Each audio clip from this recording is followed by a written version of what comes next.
সিদ্ধান্তহীনতায় ভোগা বলতে আমি যা বুঝি সেটা হচ্ছে যে আমি কাল সকালে কি রান্না করব। থেকে বড় সিদ্ধান্তহীনতায় আমি আর কোনো কিছু নিয়ে ভুগি না। সত্যি কথা, মানুষ কিভাবে আগে থেকে ৩, ৪, ৫ দিনের শিডিউল করে রাখে যে আমি আজ এইটা রান্না করব, কাল ওইটা রান্না করব। আমার কেন যেন হয় না। সকালবেলা ভাবি কি রান্না করব, কি রান্না করব, রান্নাঘরে যাব, সবকিছু গুড় করব, তারপরে ডিসাইড করব যে না এটা দিয়ে এইটাই রান্না করব।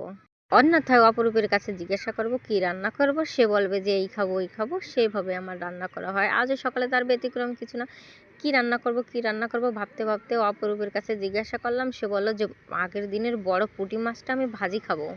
সে যেহেতু বলেছে ভাজি খাবে, তার জন্য মাছটা ভাজি করব, একেবারে মুচমুচে করে মাছ ভাজি করব। আমাদের সবার জন্য মাছের ঝোল, আর আমার বাবার জন্য ডিম, কারণ আমার বাবা ফ্রিজে রাখা কোনো কিছুই খায় না। মাছ ভাজিটা খাবে বিধায় কখন থেকে প্লেটটা নিয়ে দাঁড়িয়েছিল। মাছ ভাজিটা যখন দেওয়া হলো সে বেশ একটু খুশি হলো। খুশি হলে কি হয়েছে, তার দাদু কেন মাছ ভাজি খায় না, কি জন্য পছন্দ করে না, সে জিজ্ঞাসা করতে সে আগে দৌড়ে ছুট।